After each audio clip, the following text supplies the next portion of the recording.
Swayam Prabha. Digital India. Educated India.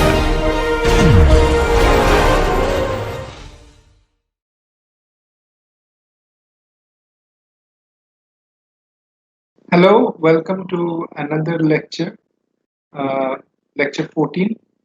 So in this lecture, we'll be covering filters, especially narrowband filters.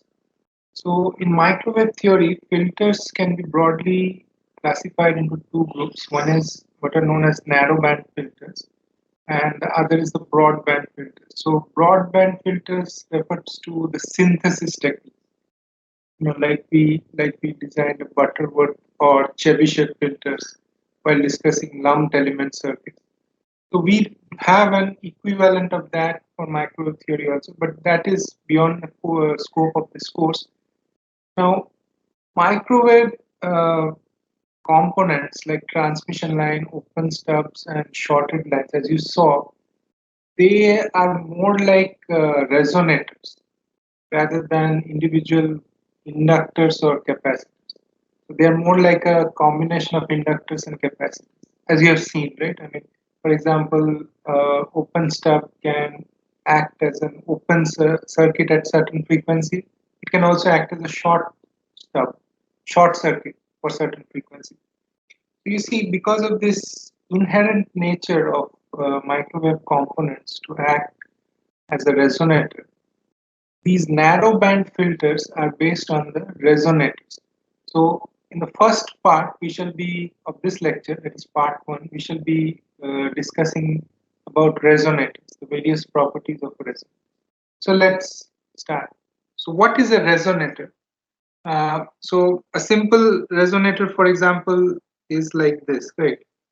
If we just have a simple L and C in series, then we know that there is a resonant frequency which is given like this, and at this frequency suppose I compute Z in, then Z in magnitude of Z in will be minimum at omega 0. On the other hand, if you have a say what we call a shunt, so this is what is called a series resonator, and this phenomenon is called series resonance, that Z in will be lowest at the resonant frequency. So this is called resonant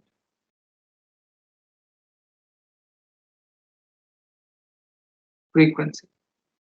We also have what is known as a shunt resonance.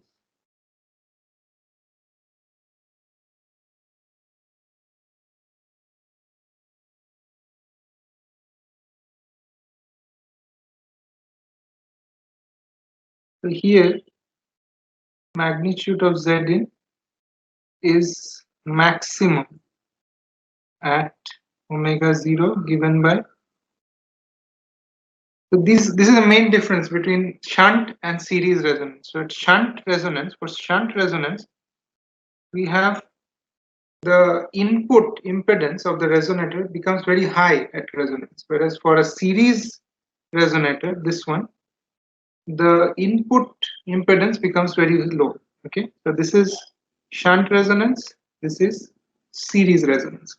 Okay, now in EM field theory, what does resonance mean?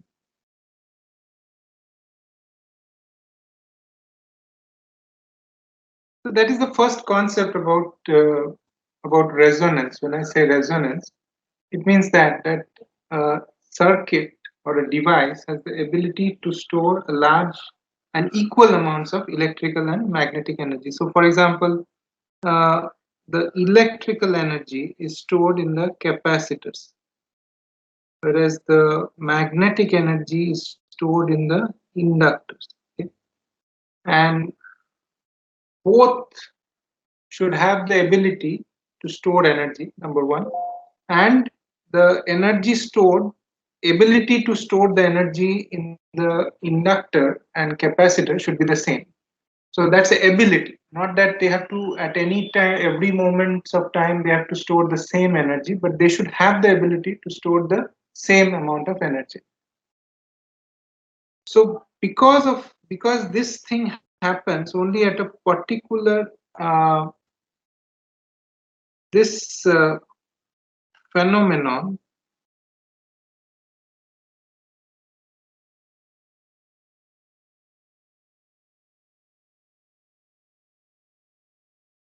occurs over a narrow band of frequency,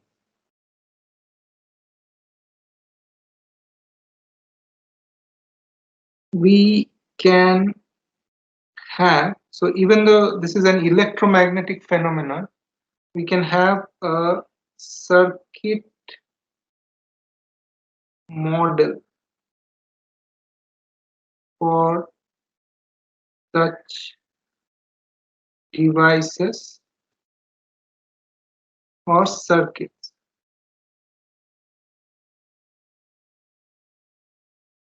Okay, so the basic point that we have to understand is whenever we use a resonator, whether a series or a shunt, it has narrow bandwidth. And so, as we shall let us see, any filter that is where the resonator is the primary element are called narrowband filters. So we already saw that there are two models.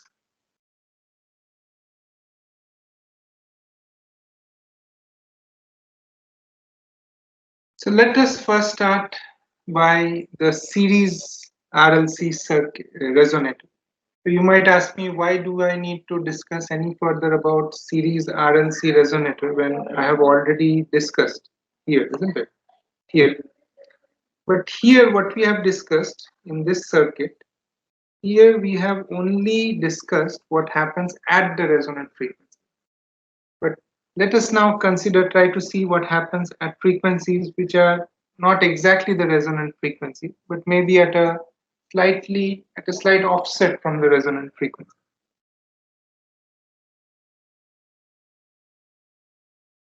So the circuit diagram is like this. So the amplitude, the RMS amplitude of the input source is V0, and say the source has an internal resistance R0. So this is the source and our series resonator. So now we also have an resistive component.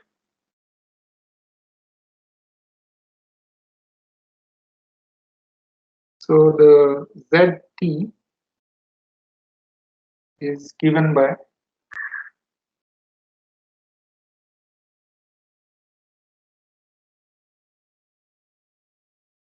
so note this equation. In this equation, this omega represents any frequency. Let me change this V0 to Vg so that it represents the generator voltage instead of G. So yeah, as I was saying here in this equation, this omega represents any frequency, not just the resonant frequency. Okay, so then at the resonant frequency, omega r is equal to 1 over square root of LC. Okay, so then we can write this further as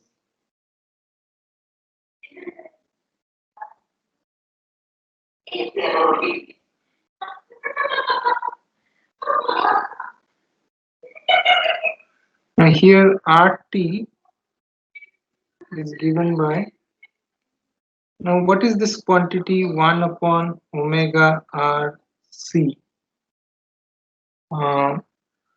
Can I write it like this? also L here. So can I write it like this, or let me take this quantity. So one, let me try to evaluate this quantity. 1 upon omega R omega L C. Okay. So this quantity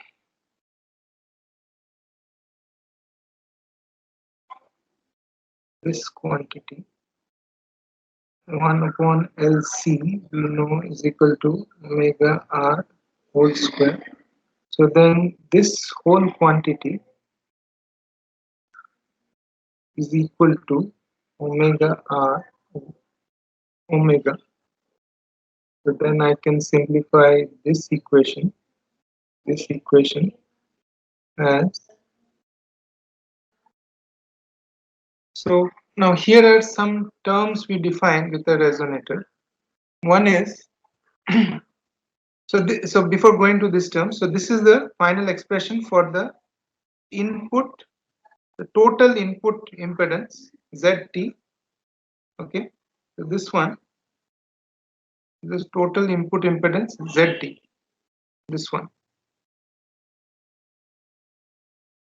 Now here, as I was saying, let us define some terms associated with this resonator, or the quality factors.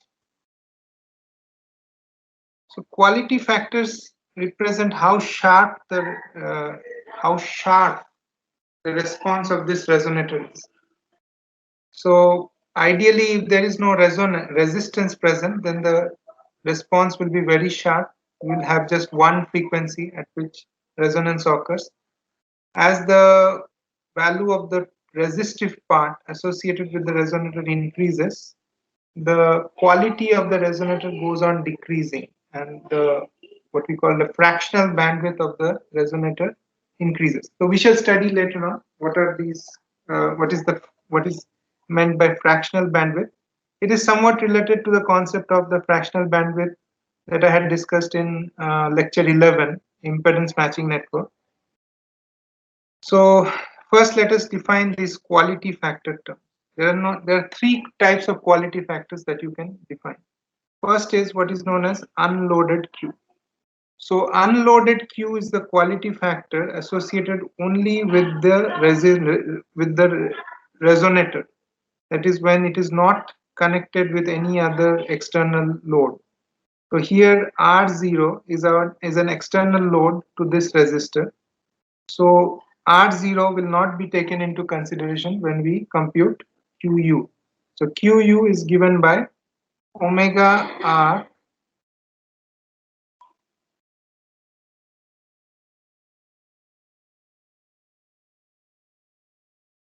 L upon R. Now note one thing, in the beginning of the class I had referred to the resonant frequency as omega 0. Now I am referring it to as omega R. Now both are same, okay, omega 0 and omega R are the same thing. Then we have something called external quality factor. So when the external quality factor is the quality factor when we ignore the internal resistance of the resonator. So if we are here, while computing QE, we ignore the value of this R and only consider this R0. So then it is omega RL upon R0, or R0, or let's call it R0, no problem. And then finally there is something called QL, which is the loaded, that is the where we consider all the entire resistance that is acting on this resonator. So that will include this value, this R, and also R0, and it is a measure of the total quality factor considering all loads that are connected to the resonator. So that is given by RG R0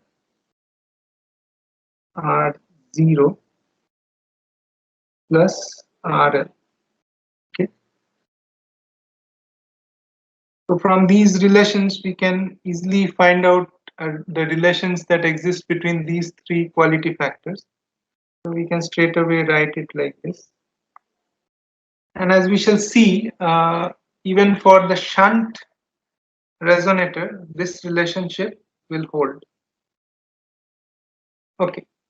So coming back to the expression for the ZT here, uh, let us, can we rewrite this expression like this? Now, what is this term? This is nothing but Qt. So let me just erase this and write Qt here. So now if I introduce a term epsilon f, which is given by this value, sorry, this should be QL, JQL epsilon f. Okay. Now if omega is greater than omega r, epsilon f is greater than 1. Okay. So if suppose we consider a frequency which is slightly away from omega r, that is epsilon f can also be written as in terms of the frequency. Here we have written in terms of angular frequency. We can also write, because this is a ratio, these two are ratio terms, we can simply write epsilon f like this also, where omega is equal to 2 pi f and omega r is equal to 2 pi fr. Okay, so now let us consider an f which is equal to fr plus delta f, that is a frequency which is just slightly above fr. So then epsilon f becomes equal to f plus delta f upon fr minus fr plus delta f upon fr. Now here the assumption is that this delta f is quite low. Okay, so then this becomes equal to 1 plus delta f upon fr minus. Now since delta f is quite small, we can apply the binomial theorem and take only the first term. So this becomes 1 minus delta f upon fr, which in turn is equal to 2 of delta f upon fr. Okay. Or we can also write this in terms of the angular frequency like this. Now, the total power that is dissipated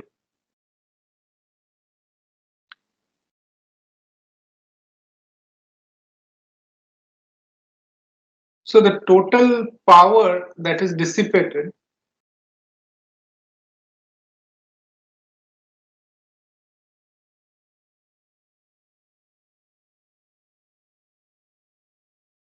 suppose we are considering a series resonator. Let me draw it. The current is I here.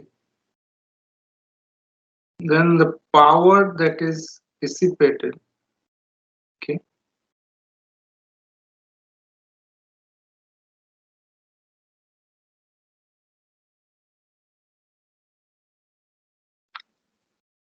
now what is this I? This we can write as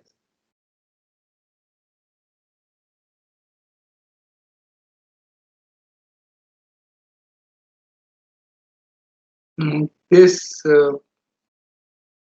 this quantity equal to RT, and ZT, this value we can get it from here.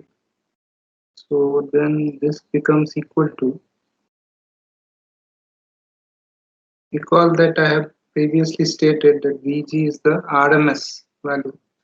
So that's why we are not taking any 2 in the denominator.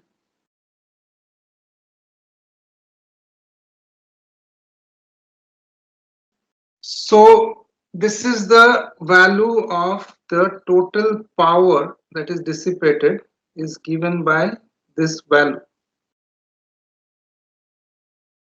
Now the power that will be dissipated will be will be maximum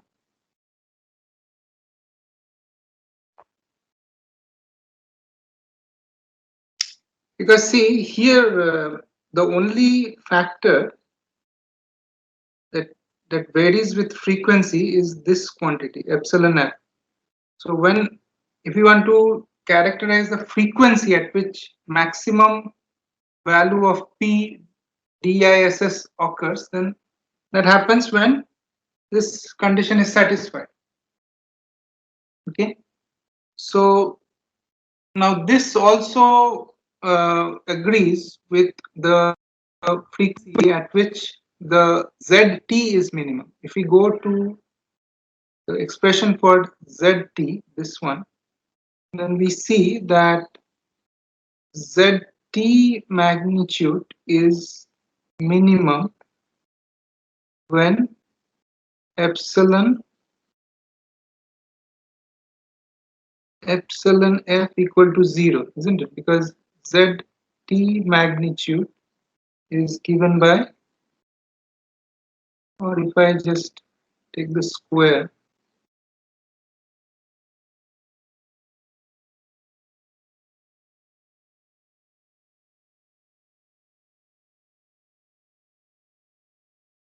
so again we see that when epsilon f is equal to 0, ZT magnitude is minimum. Okay, so both ZT magnitude is minimum as well as P DISS is maximum for epsilon f equal to 0, which in turn implies that omega is equal to omega r.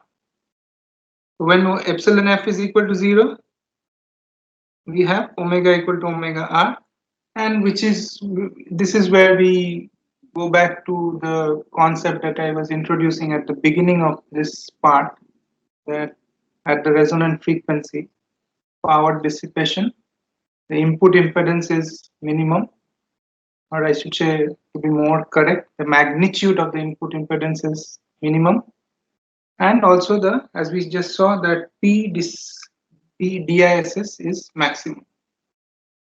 Now let us now consider a frequency at which, instead of maximum power being dissipated, half of the maximum power is dissipated. Okay, so P max, go back to P, this max is given by,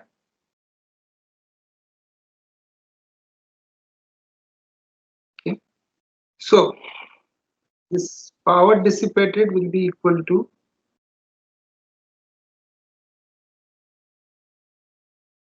okay, now comparing this equation, this is equal to P dis, we see that for this value to be 2, isn't it? So comparing this equation with this equation, we see that to satisfy these two equations, we have to have epsilon f QL magnitude equal to 1. So this implies that in absolute terms can be equal to plus minus 1. So for both these values, that is epsilon f QL equal to plus or minus 1, the power dissipated will be half the maximum power dissipated. So ZT then for these, so then we have two solutions for epsilon f, right? One for which this value is equal to plus 1 and another for which this value is equal to minus 1. And ZT at the half maximum power dissipation frequency will be given as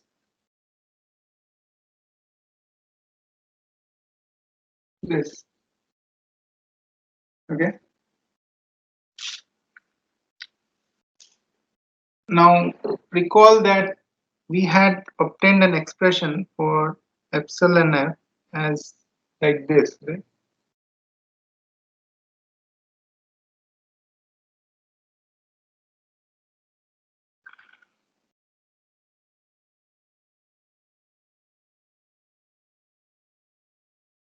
Now at this frequency where half the maximum power is dissipated, uh, the condition is that is this condition. I'm just rewriting it. So QL will be equal to 1 upon epsilon f. Now here I have not written the plus or minus signal because one frequency, one value of epsilon f will be obtained for a frequency which is lesser than omega r, and the other value of epsilon f will be obtained for a frequency which is greater than omega r. Okay. And so here this, we know that actually this should be approximate because we have taken that binomial approximation. So this then becomes equal to omega r by 2 delta omega. Okay. Now these two frequencies where the power dissipated is half the maximum power dissipated are called the 3 dB frequency. Okay. So here we see that this is nothing but 1 upon the fractional bandwidth. Okay. Or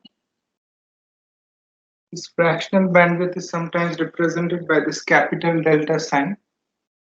In other words, the loaded quality factor of the resonator at the 3 dB frequencies, or I should say in general, the loaded quality factor of a resonator is nothing but 1 upon the fractional bandwidth of the resonator, where the fractional bandwidth is computed between the frequencies where half the maximum power is dissipated.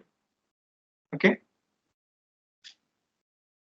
Now from this relation, we can obtain another interesting this relation.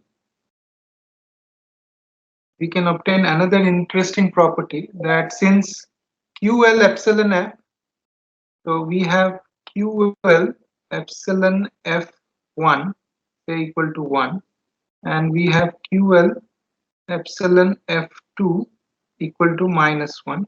So from here we can say that epsilon f1 is equal to minus of epsilon f2, where f1 and f2 are the 3 dB frequencies.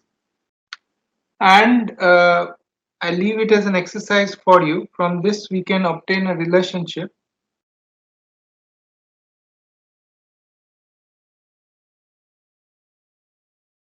Okay. So you see that this resonant frequency is the geometric mean of the 3 dB frequency. It's not the arithmetic mean. Okay.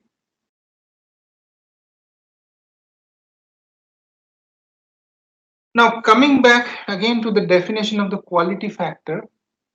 Um, Quality factor of a circuit, we had defined it earlier. Let's go back to that. So now we can have some further, a more general definition of QU. Okay, in terms of energy stored, QU can also be written like this: omega R, energy stored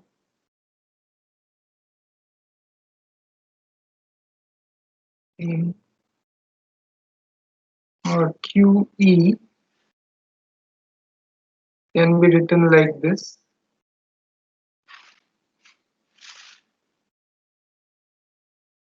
All these formulas are given in your notes.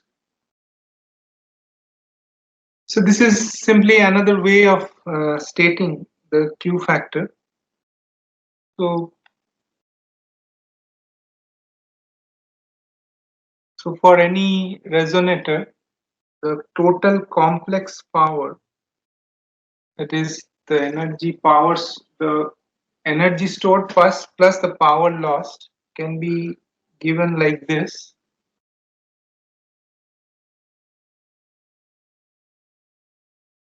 Now here this V and I are the absolute values, not the RMS values. And this is in turn can be written like this.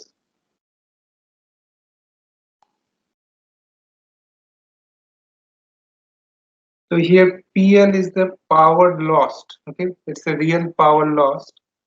Omega M is the magnetic energy stored, and omega E is the electric energy stored. So they are energy. Omega M and omega E are the energy, not the power.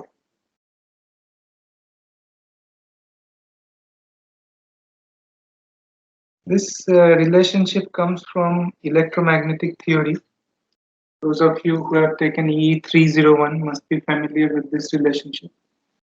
In fact, omega M can be given in terms of the electric field intensity, like this.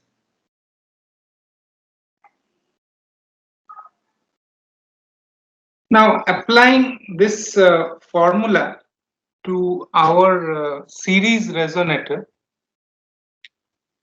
let me once again draw the series resonator.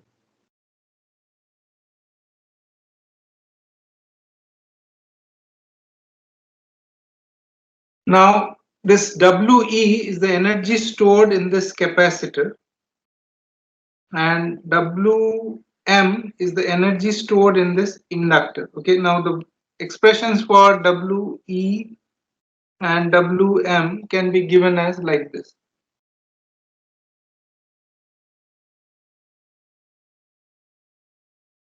Again, note that this Vc is the absolute value. Okay, it's not the RMS value, and Wm is equal to 1 by 4 L into IL magnitude square. In fact, IL, this one, is also the absolute value. It's not the RMS value. And it is because of this that we have this factor 1 upon 4 here. Okay.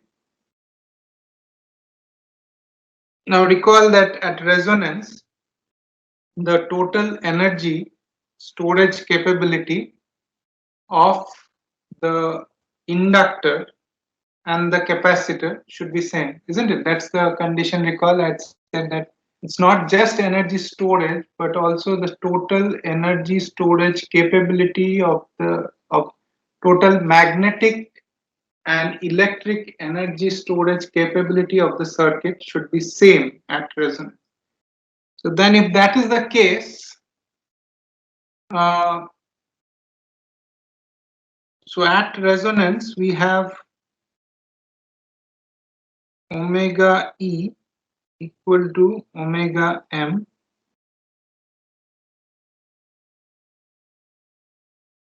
not omega E, this is We equal to Wm. Also using this relation that Vr upon Vc is equal to J omega R Rc. So then we can derive an expression for Qu using the definition for Qu that I had given earlier. This definition.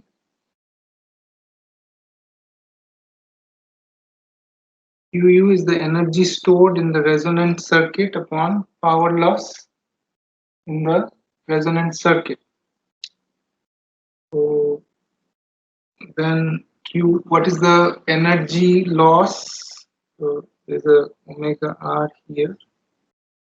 So this is omega M plus omega E, okay, upon PL. This from the definition that I just showed, and all this is at omega R. So now omega E is equal to omega M. We know that omega E is given by what? Omega E is given by this expression.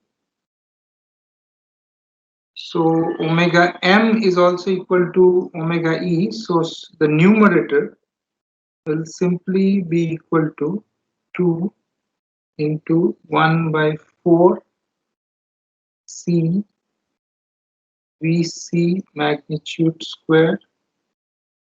And what is the total loss? It is,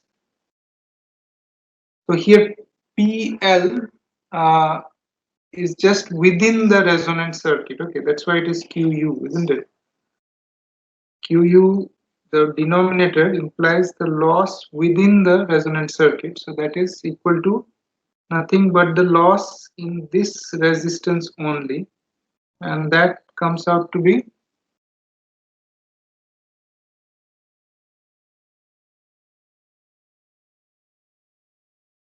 okay.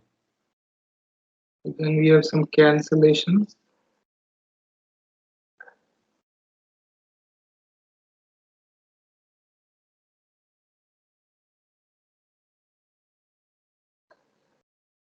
So this is equal to omega R R C VC upon VR whole square. This is equal to, now using this relationship,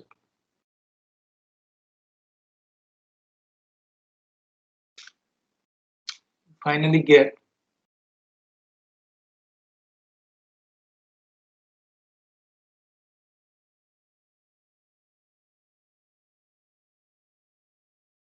so that's how we get the relationship for QU, the first definition of QU.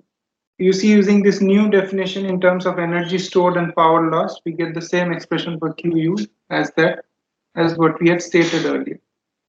Now, in for microwave circuits, there is another definition of Q, which is actually the one that is used most frequently, and that's because now here when I write this expression for QU, here we are assuming that we know what is the inductor in the circuit and which is the capacitor. But in microwave circuits, it sometimes becomes difficult to know where the inductor is and where the capacitor is. In that case, if we have an alternate definition, so for example, QU, if suppose the total series reactance is X in the circuit, then QU can be written as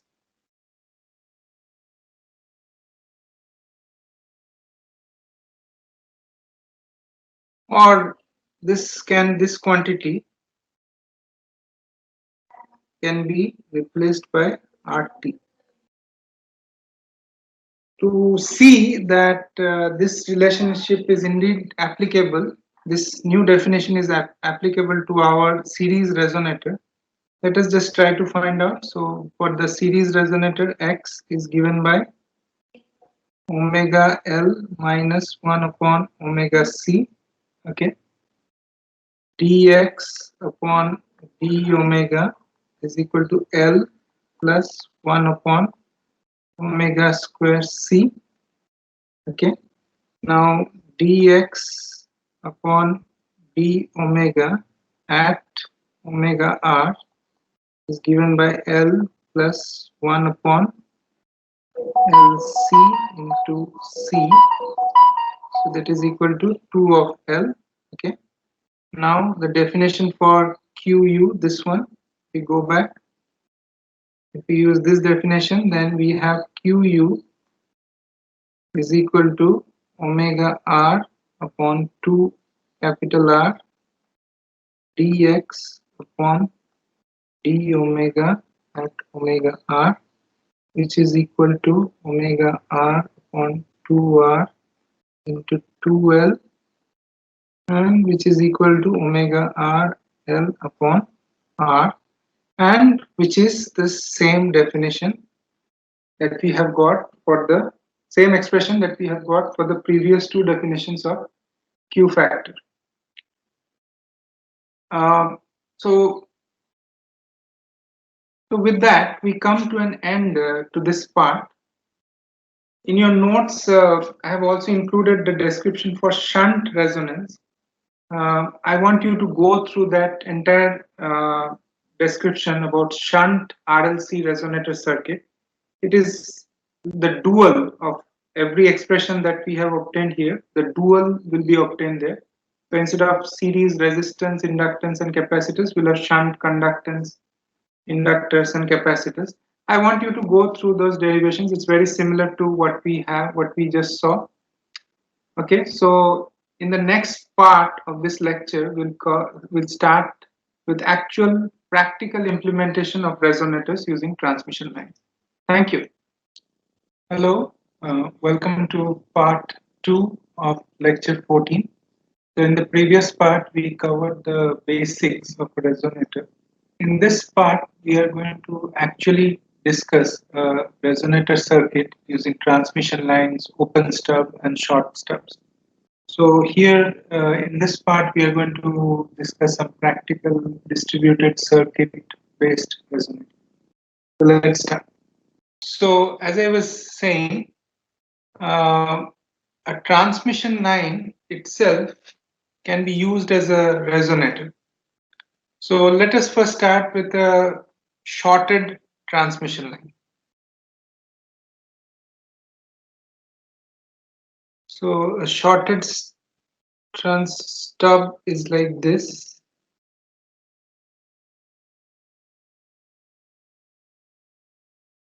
Okay.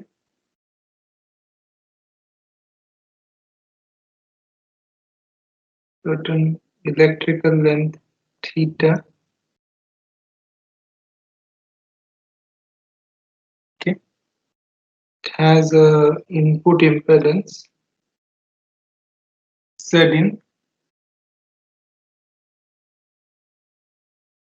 Zin is given by this.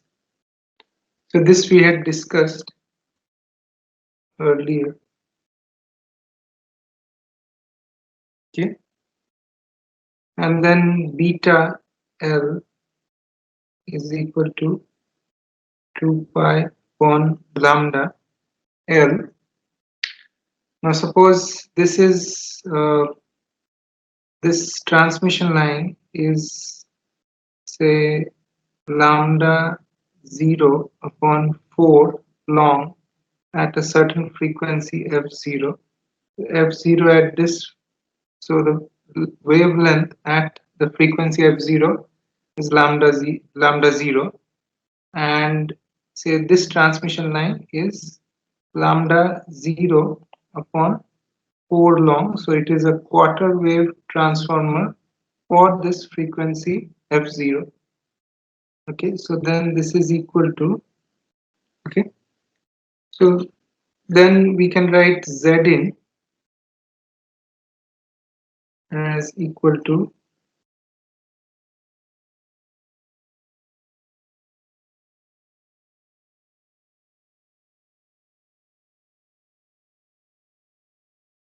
so this will give us the frequency response. So if this line, so this is the equation we are assuming here, it is lossless. So that's the assumption we have, it is a lossless line. In a few minutes, we shall see what happens if there is loss present in the transmission line. Okay, so we can see that for series, as we just discussed in part 1, for series resonance,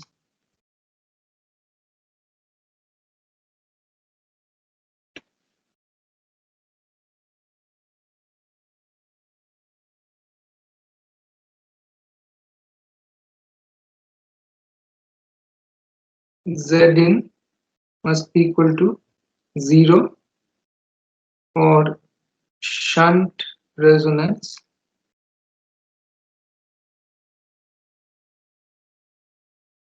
Mod Zin should be infinite. So if we have to achieve series resonance using this shorted transmission line, we have to achieve Zin equal to 0. And we can see that Zin equal to 0 from this equation. We can see that Zin equal to 0 can be achieved for beta L equal to n pi. Now this in turn translates to L equal to n pi upon beta, which is equal to n pi into 2 pi over lambda. So pi, so this in turn is equal to n lambda by 2. Okay. And if we have to write in terms of frequency, then beta L equal to n pi, that is this equation. This translates to pi by 2 f upon f0 is equal to n pi, which in turn implies f equal to, so we have a cancellation, f will be equal to 2 n f0, which can also be written as omega is equal to 2 n omega 0. Okay. So here f0 is the frequency at which this shorted stub is lambda by 4 long. Okay. So this is the condition. These are the condition. This,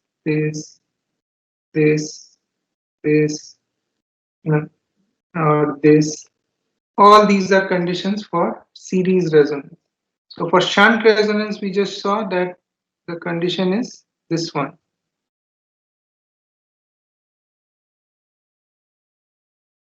Right? So then for Zin equal to mod Zin equal to infinity, so from this equation, if we go to this equation, we see that Zin mod will be equal to infinity when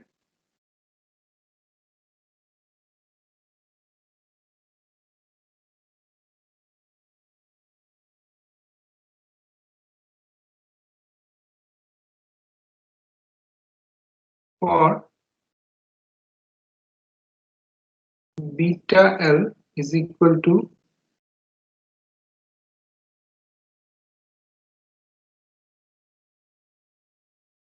okay. Now this again translates in terms of length. You can show it. This translates to n plus half lambda by 2, or in terms of frequency, this translates to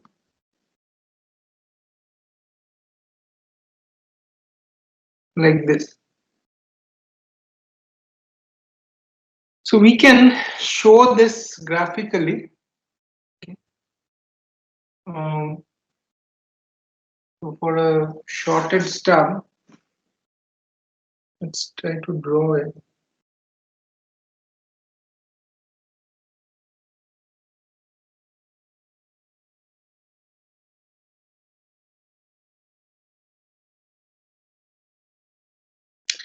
You see that for the input impedance, this equation, it is actually a tan function, right?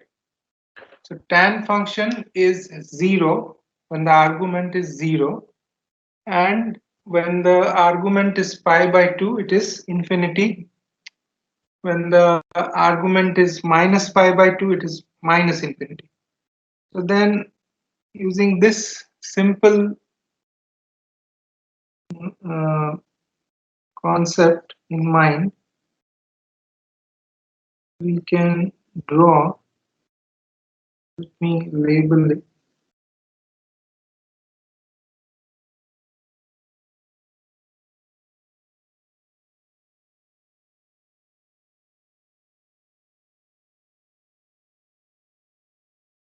So this is the complete graph, showing the imaginary component of Zn for a shorted stub. We have three x-axis, one which is the in terms of length, one in terms of frequency, and the other in terms of the electrical length. And as we can see that there is a short for theta equal to 0 and theta equal to pi, or for omega equal to 2 omega 0 or omega equal to 0, or in terms of L for L equal to lambda by 2 and L equal to 0. There is also an open for omega 0 and 3 omega 0, or lambda by 4 and 3 lambda by 4, or pi by 2 and 3 pi by 2. So you see, this shorted stub can be used both as a series resonator as well as a shunt resonator. Okay. Now I would like you to obtain the same graph for the open stub. Okay, that I leave as an exercise for you. Now let us consider an actual transmission line where there may be some losses. Now, as you can see, for a totally lossless resonator, this one, see there is no resistance here, it's purely imaginary. So then the unloaded Q will be infinite. But that is not a realistic scenario, right? There will always be some losses. So if we are to compute the unloaded Q of an actual resonator, then we have to consider the some losses, even though it may be small, but we still need to characterize the losses that would be present.